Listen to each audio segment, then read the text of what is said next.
কচুরি তো অনেকে অনেকভাবে খেয়েছেন। একবার কি বাঁধাকপি দিয়ে খেয়েছেন? যারা এখনও খাননি, শীতকাল তো চলে যাচ্ছে বন্ধুরা, বাঁধাকপি দিয়ে ঝটফট এই কচুরিটা বানিয়ে নিন। বাঁধাকপি খেতে খেতে বুড়ো লাগছে? তাহলে এই রেসিপিটা আপনাদের জন্য। তাহলে চলুন রেসিপিটা শুরু করা যাক। প্রথমে দেখুন আমি একটা থালা নিয়েছি, তার মধ্যে নিয়ে নিয়েছি আমি এখানে ছোটো বাটিয়ে 2 বাটি ময়দা। তো এখানে সে পরিমাপ সহ দিয়ে দিলাম। এখানে চিনি দিয়েছি 1 চামচ পরিমাণ মতো, লবণ দিয়েছি, আর দিয়েছি একদম সফটি হওয়ার জন্য বেকিং সোডা। তো সবগুলো উপকরণ দিয়ে ভালো করে মিশিয়ে নিচ্ছি। একটু সুন্দর করে মিশিয়ে নিলাম। তারপর এখানে ব্যবহার করব তেল। এখানে আমি হাফ বাটি সাদা তেল ব্যবহার করছি। তো এখানে আপনারা চাইলে ঘিও ব্যবহার করতে পারেন। তো এখানে আমি সাদা তেলই ব্যবহার করলাম। তেলটা দিয়ে ভালো করে ময়দাটাকে একটু মিশিয়ে নেব। তো দেখুন এইভাবে করে ভালো করে একটু মিশিয়ে নিয়েছি। তারপর এখানে আমি ওই বাটি মেপে কিন্তু এখানে জল ব্যবহার করব। তো দেখুন এই বাটিটি মেপে আমি এখানে প্রথমে 1 বাটি জল দিয়েছি। সঠিক পরিমাপ যদি আপনারা দেখেন তাহলে কিন্তু অবশ্যই আপনারাও তৈরি করে নিতে পারবেন ঝটফট, আর ভীষণই টেস্টি এই রেসিপি। তো দেখুন এখানে আমি 2 বাটি জল ব্যবহার করছি।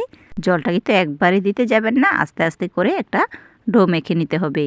তো এখানে আমি 2 বাটি হাফ বাটি, এখানে আরও হাফ বাটি জল নিয়েছি। মানে 2 বাটি ময়দাতে আমি 2.5 বাটি জল ব্যবহার করেছি। তারপর দেখুন খুব সুন্দর করে একটা ডো তৈরি করে নিয়েছি। এখন ভালো করে মেখে নিতে হবে।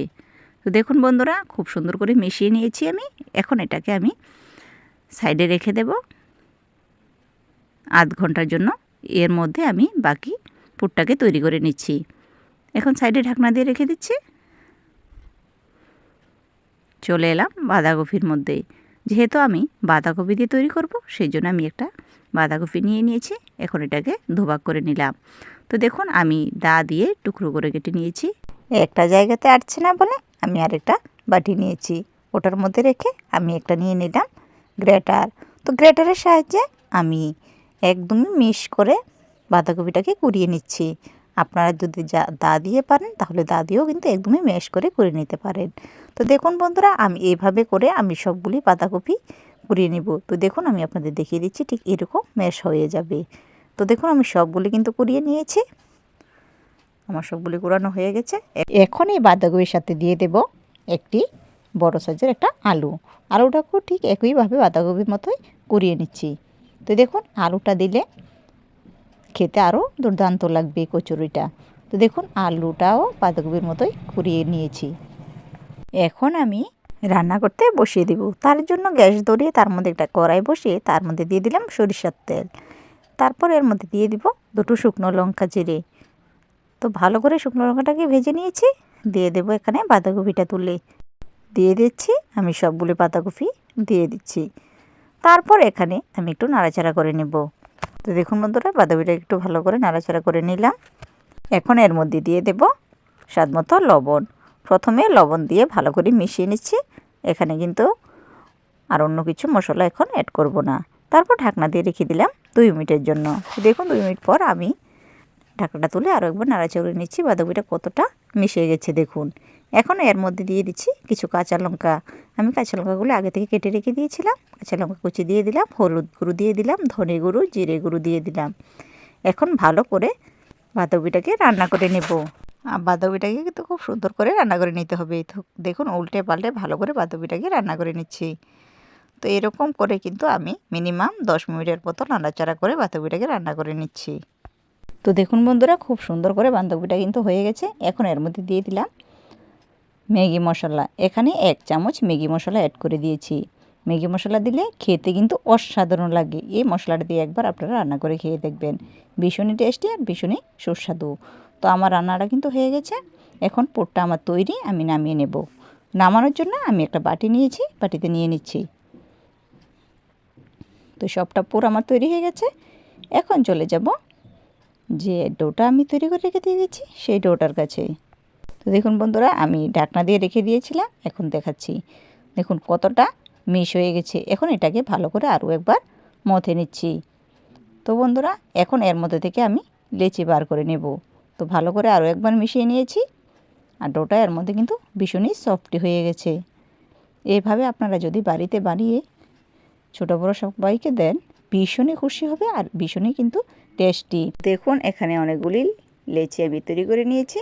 এখন এর মধ্যে থেকে একটা লেচি আমি নিয়ে নিচ্ছি। এখন এটাকে বেলে নেব। তো দেখুন আমি একটা বেলনির সাহায্যে খুব সুন্দর করে বেলে নিচ্ছি। তো রুটির মতো একটু বেলে নিলেই হবে।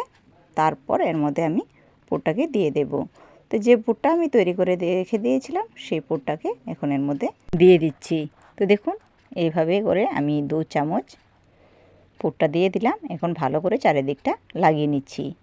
এখন হালকাভাবে হাত দিয়ে চেপে চেপে এটাকে ছড়িয়ে নিচ্ছি। তারপর বেলুনি দিয়ে হালকাভাবে দুটো চাপ দিয়ে ডলে নিয়ে নিলাম। এইভাবে তৈরি হয়ে গেল আমার একটা। একইভাবে আমি সবগুলো বানিয়ে নিলাম। তো দেখতে পাচ্ছেন কত সুন্দর করে আমার কিন্তু সবগুলি তৈরি হয়ে গেছে। এখন আমি চলে যাব গ্যাসেতে। দেখুন খুব সুন্দর করে আমি সবগুলি বানিয়ে নিয়েছি। গ্যাসেতে আগে থেকে আমি কড়াই বসিয়ে তার মধ্যে তেল গরম করতে বসিয়ে দিয়েছি। তেলটাও হালকাভাবে গরম হয়ে গেছে, বেশি কিন্তু গরম করার প্রয়োজন নেই, না হলে পুড়ে যাবে। হালকা গরম হয়ে গেছে, এই অবস্থাতে আমি একটি এর মধ্যে দিয়ে দিচ্ছি। দেখুন একটি দিয়ে দিলাম। এখন খন্তার সাহায্যে তেল ছিটিয়ে ছিটিয়ে দিয়ে দিচ্ছি। তো এইভাবে করে আপনারা খুব সহজে কিন্তু কচুরিগুলি বানিয়ে নিতে পারেন। তো দেখুন কচুরির এক পিঠ কিন্তু হয়ে গেছে। এখন আমি এটাকে উল্টে দেব। আর দেখুন কত সুন্দর করে ফুলে উঠেছে। এভাবে যদি আপনারা বানিয়ে বাচ্চাদের স্কুল টিফিন বক্সে কিংবা সকাল বা সন্ধ্যাবেলায় স্ন্যাক্স হিসাবেও কিন্তু খেতে পারেন। ভীষণই টেস্টি, ভীষণই সুস্বাদু। তো দেখুন খুব সুন্দরভাবে এক পিঠ হয়ে গেছে। এখন আমি আপনাদের উল্টিয়ে দিচ্ছি। দেখুন কালারটা কতটা সুন্দর হয়ে গেছে। একদমই খাস্তা মুচমুচে হয়েছে উপর দিয়ে, আর ভিতরে তো নরম তুলতুলে হয়েছে। দেখুন বন্ধুরা খুব সুন্দরভাবে কচুরিটা তৈরি হয়ে গেছে। এখন আমি নামিয়ে নিচ্ছি। তো একইভাবে আমি আরও একটা দিয়ে দিচ্ছি। এইভাবে করে আমি সবগুলি কিন্তু ভেজে নেব। তো বন্ধুরা আমার রেসিপি যদি আপনাদের ভালো লেগে থাকে অবশ্যই কিন্তু একটা কমেন্ট করে জানাবেন। ভালো লাগলে ভিডিওটা বন্ধুদের কাছে শেয়ার করে দেবেন। তো দেখুন এইভাবে করে আমি সবগুলি কচুরি বানিয়ে নিয়েছি। দেখুন তো বন্ধুরা আমি সবগুলো নামিয়ে নিচ্ছি। আর দেখুন কতটা সুন্দর হয়ে গেছে। যারা আমার ভিডিওটাকে ফেসবুক থেকে দেখছেন তারা অবশ্যই পেজটাকে ফলো করে দেবেন। আমি আপনাদেরকে একটা ভেঙে দেখাচ্ছি কতটা সুন্দর আর কতটা মুচমুচে হয়েছে। উপরে খাস্তা আর ভিতরটা তো একদমই পুরভরা। তো বন্ধুরা দেখুন আমি আপনাদেরকে দেখিয়ে দিচ্ছি। এই যে দেখুন একদমই নরম তুলতুলে হয়েছে। উপরেরটা ক্রিপসি ক্রিপসি আর ভিতরটা নরম তুলতুলে। তাহলে বন্ধুরা আজকের জন্য এই পর্যন্তই। দেখা হবে নেক্সট ভিডিও।